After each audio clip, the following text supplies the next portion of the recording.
Više od 2000 muškaraca u nas svake godine oboli, a oko 800 ih izgubi borbu s rakom prostate. Umrlih bi bilo mnogo manje da se bolest na vrijeme otkrije. Upravo je rano otkrivanje raka cilj akcije Svi za njega, u sklopu koje su danas svi stariji od 60 godina u Zagrebu mogli besplatno provjeriti jesu li u rizičnoj skupini.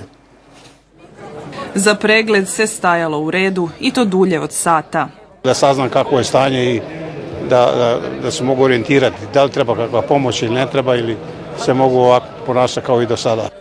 Čekao je i gospodin Šime Anić, 74 su mu, pa kaže na redovitu kontrolu jednostavno mora. To je dobra prilika da se iskoristi, da se vidi gdje smo, jer smo mi ljudi u godinama i vrijeme dolazi i moramo se paziti.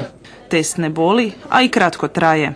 Uzmemo tu kapljicu krvi i imamo taj test koji je brzi test na pločici koji traje 5 minuta i daje orijentaciono da li je PSA u granicama normale.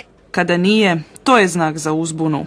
I ako je PSA u roku od godine dana ili čak neki kažu i manje od godine dana povećan za 1, dakle znači nije više 2 nego je 3 ili nije 3 nego je 4, 4,5, tada je svakako potreban jedan dobar pregled urološki da se vidi o čemu se radi.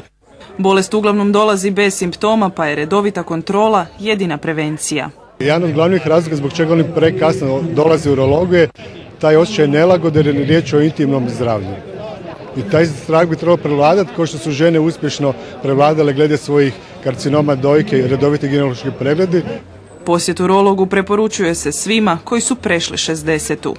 Ako osoba, muškarac, ima, to se kaže, opterećenu obiteljsku anamnezu, onda mora ići i ranije od ove 60. godine. Jer kada se rak prostate na vrijeme otkrije, šanse za izlječenje su i do 98%.